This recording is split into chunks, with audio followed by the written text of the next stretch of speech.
वंदे वंदे वंदे। जय श्री राम, जय जय श्री राम। बरपेटा विधानसभा क्षेत्र से आज के इस चुनावी सभा में एनडीए के प्रत्याशी श्री दीपक कुमार दास जी के समर्थन में आयोजित आज की इस जनसभा में अध्यक्षता कर रहे भारतीय जनता पार्टी के जिला के अध्यक्ष श्री महेंद्र दास जी, एजीपी बरपेटा के जिलाध्यक्ष श्री गुणेंद्र नाथ दास जी, हरियाणा सरकार के मंत्री श्री महिपाल तांडा जी, विधानसभा के प्रभारी श्री शरदेंदु तिवारी जी, इलेक्शन कोऑर्डिनेटर श्रीमती निपा मौनी कलता जी, पूर्व जिलाध्यक्ष बरपेटा बीजेपी श्री अनिल चंद दास जी, महिला मोर्चा की सेक्रेटरी श्रीमती परमी दास जी, बरपेटा विधानसभा क्षेत्र से जुड़े हुए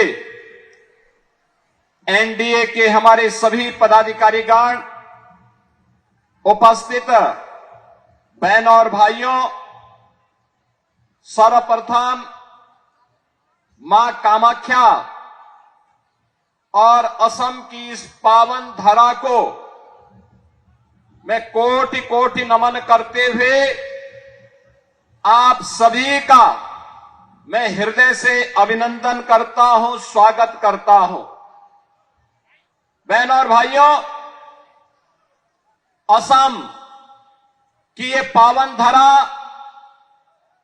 जिसे हम पूर्वोत्तर के द्वार के रूप में, भारत की गौरव की धरा के रूप में हर भारतवासी गर्व के साथ मां कामाख्या का दर्शन करने के लिए इस पावन धरा में आता है।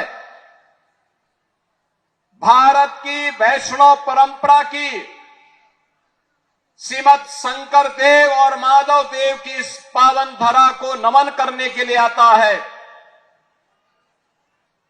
असम की जीवन रेखा के रूप में विख्यात ब्रह्मपुत्र के दर्शन करने के लिए आता है। आज ये मेरा सौभाग्य है, इसी पावन धरा में मुझे मां कामाख्या के आशीर्वाद की पावन धरा, असम की इस पावन धरा में, बरपेटा की इस वैष्णव परंपरा की धरा में आप सबसे संवाद करने का अवसर प्राप्त हो रहा है। इस अवसर पर मैं आप सभी के प्रति हृदय से आपका अभिनंदन करता हूं। आपको रंगोली बिहू उत्सव की भी हृदय से बधाई और मंगल में शुभकामनाएं आप सबके प्रति व्यक्त करता हूं। बहनों और भाइयों, असम की अपनी गौरवशाली परंपरा रही है। यहां की आध्यात्मिक और सांस्कृतिक परंपरा, यहां की समृद्ध परंपरा, जहां एक भारत श्रेष्ठ भारत के निर्माण में महती भूमिका का निर्वहन की है, वहीं यहां की वैष्णव परंपरा में श्रीमंत शंकर देव और माधव देव की इस पावन धरा ने उसे एक नई ऊंचाई के साथ एकता, भक्ति और मानवता का संदेश की भूमि के रूप में भी परिवर्तित किया है। बहनों और भाइयों, यहां का काजीरंगा, यहां का नेशनल पार्क, ये दुनिया के अंदर राइनो के साथ साथ अपनी जैव विविधता के लिए भी जग विख्यात रहा है। और कौन नहीं जानता है, अहोम राजवंश ने इसी पावन धरा में विदेशी आक्रांताओं के छक्के छुड़ा करके अहोम की इस समृद्ध संस्कृति को एक नई ऊंचाइयों तक ले जा करके भारत की रक्षा करने में अपना योगदान दिया था। और उस समय अहोम राजवंश के महान नायक लचित बोरफुकन की अदम्य साहस, उनका शौर्य और पराक्रम हर भारतीय युवा के लिए सदैव एक प्रेरणा रही है।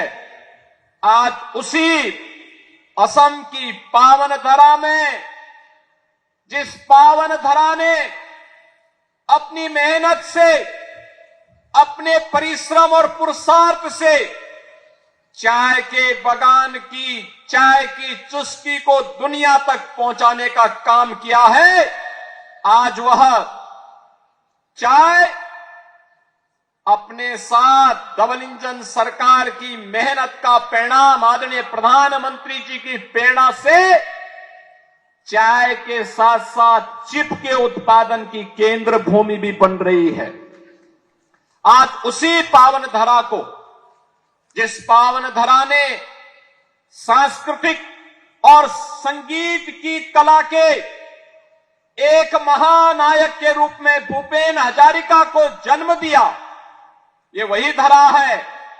और भूपेन हजारिका की उस प्रतिभा को सम्मान देने का काम अगर किसी ने किया है, एनडीए की सरकार ने प्रधानमंत्री मोदी जी के नेतृत्व में किया है, जब उन्हें 2019 में भारत रत्न का सम्मान देकर के भारत ने अपने आप को सम्मानित किया था।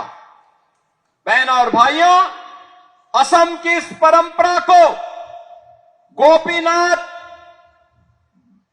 बोरदोलाई को सरदार अटल बिहारी वाजपेयी जी की सरकार ने 1999 में भारत का सर्वोच्च नागरिक सम्मान भारत रत्न देकर के सम्मानित करने का काम किया। एक तरफ एनडीए की भारतीय जनता पार्टी नेतृत्व की सरकार, जिसने भारत की संस्कृति को, भारत की परंपरा को, भारत की विरासत को सदैव आगे बढ़ाने का काम किया। एक तरफ एनडीए की भारतीय जनता पार्टी नेतृत्व की सरकार जो सुरक्षा भी दे रही है, सुशासन का लक्ष्य भी प्राप्त कर रही है और सेवा के माध्यम से बिना भेदभाव के शासन की योजना का लाभ हर गांव, हर गरीब, हर किसान, हर नौजवान और हर महिला तक पहुंचाने का काम कर रही है। एक और ये एनडीए की डबल इंजन की सरकार 10 वर्ष के अंदर असम की कायाकल्प को करने के लिए प्रतिबद्ध दिखाई दी। वहीं दूसरी ओर कांग्रेस नेतृत्व की सरकारों ने 60 वर्ष तक असम के अंदर अराजकता को, दंगों को, कर्फ्यू को, घुसपैठ को, अराजकता को बढ़ावा देकर के यहां की सुरक्षा में सेंध लगाने का काम किया, यहां की विरासत को अपमानित करने का काम किया। कांग्रेस की सरकार होती थी, भारत रत्न तब केवल एक खानदान के लोगों को प्राप्त होता था। तब यहां की संस्कृति और संगीत की पहचान भूपेन हजारिका को भारत रत्न कांग्रेस ने नहीं दिया। याद करिए, तब मां कामाख्या का कॉरिडोर बनाने की याद उनको नहीं आई। तब काजीरंगा नेशनल पार्क में यहां के राइनो को, जो विश्वविख्यात राइनो है, उसका संरक्षण हो, इसकी याद कांग्रेस को नहीं आई। तब यहां असम और पूर्वोत्तर की कनेक्टिविटी अच्छी हो, इसकी याद उन्हें नहीं आई। बहनों और भाइयों, प्रधानमंत्री मोदी जी के नेतृत्व में ये डबल इंजन सरकार की ताकत है। आज पूर्वोत्तर के राज्यों में बेहतरीन कनेक्टिविटी है। रोड की कनेक्टिविटी, रेलवे की कनेक्टिविटी, एयर कनेक्टिविटी और इनलैंड वाटरवे की कनेक्टिविटी, चार प्रकार की कनेक्टिविटी। याद करिए, आज असम में भी engineering college, medical college, AIIMS, NIT, IIT, IIM, इन सबका निर्माण हो रहा है। और अब डबल इंजन सरकार पिछले 10 वर्ष के अंदर पूरी मजबूती के साथ तय की है, असम को घुसपैठ का अड्डा नहीं बनाने देंगे, दंगाइयों को निकाल बाहर करेंगे और ये कार्य केवल और केवल एनडीए की भारतीय जनता पार्टी की सरकार कर सकती है। बहनों और भाइयों, ये कांग्रेस हो या यूडीएफ, इन लोगों को जब भी अवसर मिला है, इन्होंने भारत और भारतीयता को ही अपमान किया है। लगातार इनके द्वारा अपमानित किया गया है। यूडीएफ तो असम के अंदर घुसपैठ की जन्नी है, घुसपैठियों को प्रश्रय देती है, घुसपैठियों के बल पर असम की सत्ता को कब्जा करना चाहती है। कांग्रेस उनके साथ सहयोगी बन करके असम की संस्कृति के साथ खिलवाड़ करने का काम कर रही है।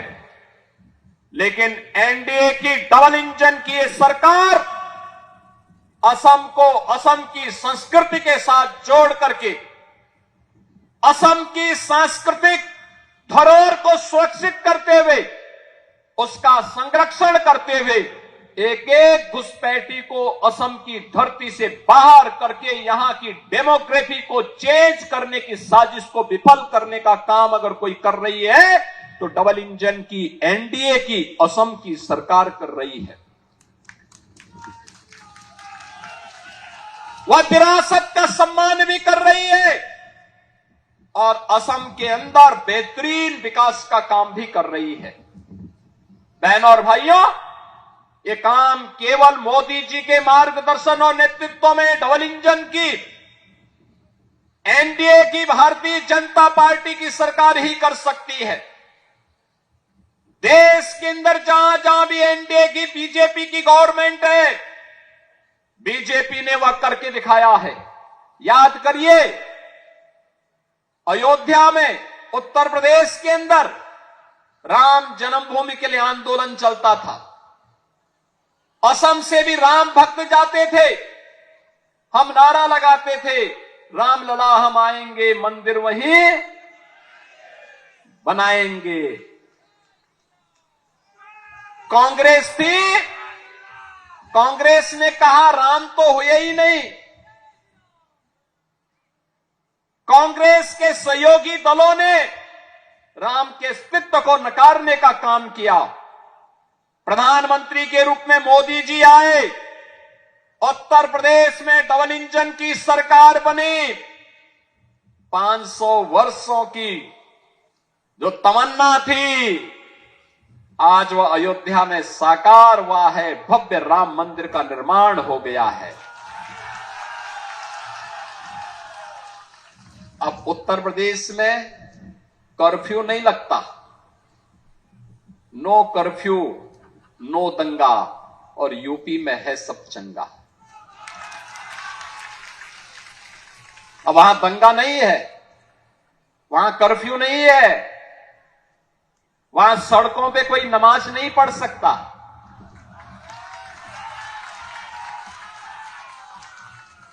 वहां पर अब किसी भी धर्मस्थल से चिल्लाने की आवाज नहीं आती है।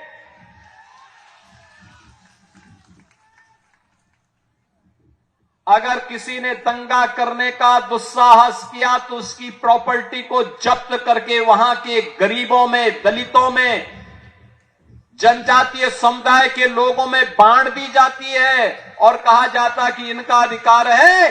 घुसपैठियों का कोई अधिकार और दंगाइयों का कोई अधिकार नहीं होता है। बहनों और भाइयों, ये कांग्रेस हो या यूडीएफ, इन्होंने असम की संस्कृति के साथ खिलवाड़ किया। घुसपैठियों को यहां घुसा करके यहां की डेमोग्राफी को चेंज करने का प्रयास किया। आपके हक पर डकैती डालने का काम किया। असम के लोगों के राशन पर, उनके मकान पर, उनकी जमीन पर जबरन कब्जा करने का प्रयास किया। और एनडीए की ये डबल इंजन की सरकार प्रधानमंत्री मोदी जी के नेतृत्व में एक और विरासत के रूप में मां कामाख्या कॉरिडोर के निर्माण के कार्यक्रम को आगे बढ़ा रही है। एक और विरासत और विकास के कार्यक्रम को आगे बढ़ाने के लिए से हेमंत बिस्व शर्मा जी के नेतृत्व में असम के अंदर एनडीए की सरकार कार्य कर रही है। मां कामाख्या का कॉरिडोर का निर्माण का कार्य आगे बढ़ रहा है। एक एक घुसपैठी को चिन्हित करके उसे यहां से बाहर कराने की व्यवस्था भी हो रही है। और दूसरी ओर डेवलपमेंट के बड़े बड़े कार्य आज असम के अंदर भी देखने को मिल रहे हैं। असम के अंदर ये एनडीए का संकल्प है कि असम की धरती को लव जिहाद और लैंड जिहाद की धरती नहीं बनने देंगे। असम की धरती में घुसपैठ नहीं होने देंगे। असम की डेमोग्राफी को बदलने की कांग्रेस और यूडीएफ की साजिश को सफल नहीं होने देंगे। और इसको रोकने का काम केवल और केवल एनडीए की, बीजेपी की गवर्नमेंट ही कर सकती है। कांग्रेस और यूडीएफ नहीं कर सकती। और इसीलिए आज मैं आया हूं आपके पास। मैं उत्तर प्रदेश से विशेष रूप से आया हूं कहने के लिए। आज आप देख रहे होंगे उत्तर प्रदेश में पिछले 9 वर्ष से डबल इंजन की सरकार है और 9 वर्ष में एक भी दंगा यूपी में नहीं हुआ है। एक भी दंगा नहीं। दंगा मुक्त, कर्फ्यू मुक्त, माफिया मुक्त, कोई माफिया नहीं। विकास कार्य धड़ल्ले से डबल इंजन की सरकार बुलेट स्पीड पर विकास के कार्यों को आगे बढ़ा रही है, तो गरीबों के कल्याण के कार्यक्रम को भी आगे बढ़ाने का काम कर रही है। हर एक गरीब को उज्ज्वला योजना का कनेक्शन हो, भरपूर बिजली उपलब्ध करवाने का कार्यक्रम हो, 5 लाख रुपए का प्रधानमंत्री आयुष्मान भारत की स्कीम का लाभ दिलाने का कार्यक्रम हो, युवाओं के लिए नौकरी और रोजगार की संभावनाओं को आगे बढ़ाने का कार्य हो, या गरीबों के लिए फ्री में राशन की सुविधा का लाभ देने का कार्यक्रम। चाय बागान में काम करने वाले श्रमिकों के लिए एक स्पेशल पैकेज देकर के सम्मानजनक रूप से उन्हें आगे बढ़ाने का कार्य, ये केवल और केवल बीजेपी और एनडीए की सरकार ही इसको कर सकती है। कांग्रेस और यूडीएफ के पास इस प्रकार का न विजन है, न कार्य करने की कार्य क्षमता। इन्हें तो तुष्टीकरण की नीति का पालन करके केवल भारत की सुरक्षा में सेंध लगाने का ये कार्य कर रहे हैं, और इन्हें सेंध लगाने की छूट नहीं देनी है। इस विश्वास के साथ आज आपके असम में, इस बरपेटा में एनडीए के प्रत्याशी श्री दीपक कुमार दास के समर्थन में आप सबसे अपील करने के लिए मैं आज आपके बीच में यहां पर उपस्थित हुआ हूं। दीपक कुमार दास को प्रधानमंत्री मोदी जी का भी आशीर्वाद प्राप्त है और असम के लोकप्रिय मुख्यमंत्री से हेमंत बिस्व शर्मा का भी आशीर्वाद प्राप्त है। आप सभी लोग असम में डबल इंजन सरकार बनाने के लिए श्री दीपक कुमार दास को समर्थन करके अपना एमएलए चुनने की तैयारी में है ना? है ना? घुसपैठियों को बाहर करना है ना? असम की डेमोग्राफी को बदलने नहीं देना है ना? असम में भी विकास की प्रक्रिया के साथ डबल इंजन सरकार जैसे कार्य कर रही है, इसको और मजबूती के साथ आगे बढ़ाने के लिए आप सब बरपेटा भी तैयार है ना? और देखो, इलेक्शन के पहले ही कांग्रेस मैदान छोड़कर के भाग चुकी है ना? और यूडीएफ उसका भी लॉक बंद करके बंगाल की खाड़ी में फेंकने का समय आ गया है। तैयार है ना? सभी लोग तैयार हैं? एनडीए का प्रत्याशी श्री दीपक कुमार दास जीतेंगे, भारी बहुमत से जीतेंगे। एक एक वोट एनडीए प्रत्याशी के समर्थन में जाएगा ना? और यही अपील करने के लिए आज मैं आपके बीच में आया हूं। श्री दीपक कुमार दास को भारी बहुमत से विजयी बना करके असम को भारत के गौरव की धरती के रूप में स्थापित करने का काम आप सभी बरपेटा से जुड़े हुए बहनों और भाइयों से यही विनती करने के लिए आज मैं यहां पर उपस्थित हुआ हूं। इस विश्वास के साथ मैं अपनी वाणी को देता हूं विराम। जय जय श्री राम, जय जय श्री राम। आपके राज्य की खबरें, आपके शहर की खबरें सबसे पहले जानने के लिए देखते रहें अमर उजाला। चैनल को सब्सक्राइब जरूर कर लें और पाएं हर अपडेट।